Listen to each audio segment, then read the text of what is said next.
Within the context of the story, basically, our good guy, Don Cheadle, is on his way to deliver the mysterious case that he's carrying, and our bad guys head him off in a very dramatic, straightforward fashion.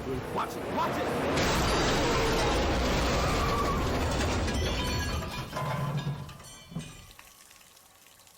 And we're going to cover this with 5 separate cameras. One will be actually inside the car.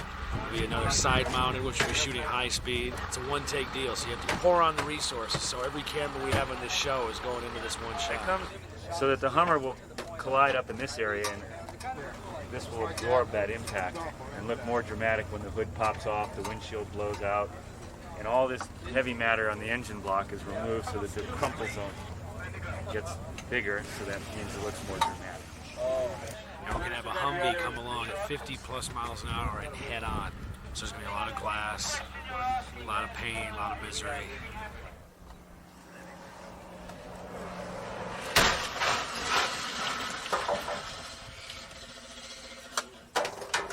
Mag made it. Camera's done. Dude, our rig held up pretty good. All right.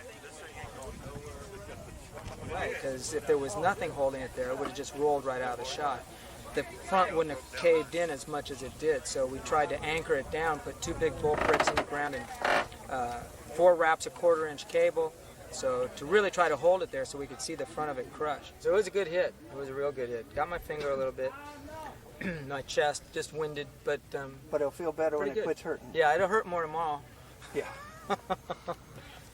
If they picked us up, it must have happened after we... Watch it! Watch it!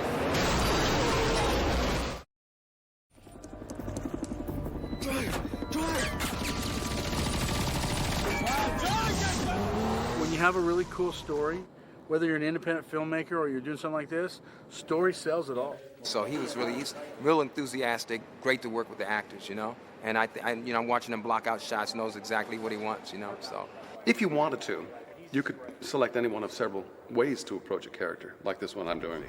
As long as the case... And he just selected the one he liked, and we went with it. It's worth the risk. Character is just, it's on the page, and you just kind of, it's right there. You pull out, I'll break your... You just kind of have to follow your director, and just follow Joe, and just kind of let him tell me which way he wants me to go with it, you know. One of the funniest things about playing characters like this is that you don't want to give anything away, because you really do depend on the surprise, so that there's a way to read these lines so that they could mean any one of several things. And it's kind of fun. It's like a puzzle. I can see why it draws people, because it only requires a small amount of your time, but you're still doing some quality work, so. But it's been a blast. Life.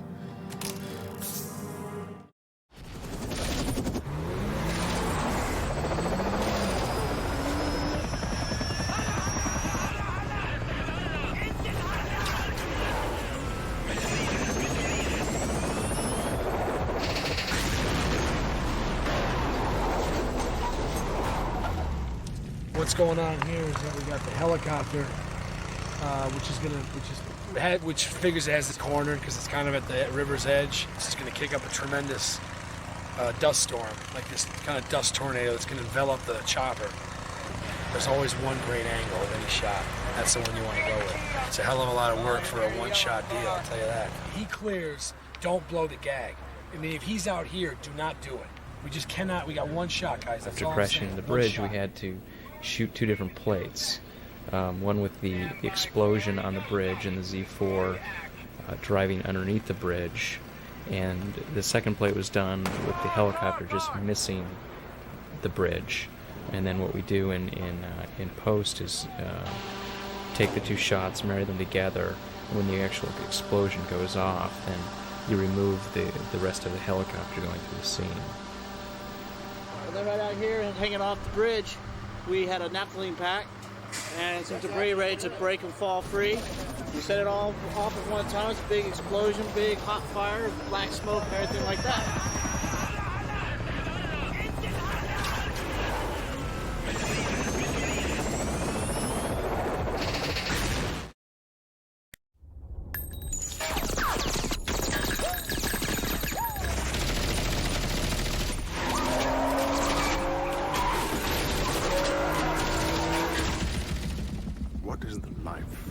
A lot of the way this was conceived was really on the page, and the way that the film is put together follows the script pretty much to the letter. There's certain things we mixed up because, you know, we found that they would work better than the body of the edit. But largely, when I'm writing that stuff and I'm writing transitions, and, you know, this sound becomes that sound, you know, that's done at the script stage, so I don't have to kind of figure it out and find it later. And I feel like I'm always going to do my best thinking with a clear head when I just have to put it down on paper. That's where everything kind of aligns itself.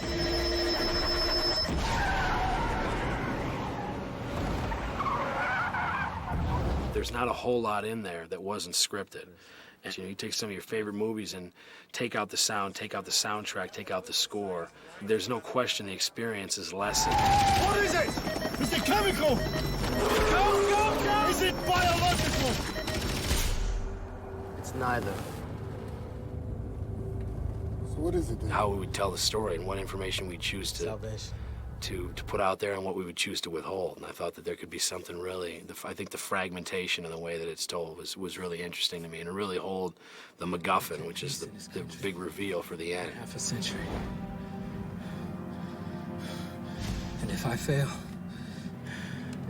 if we fail, and he dies,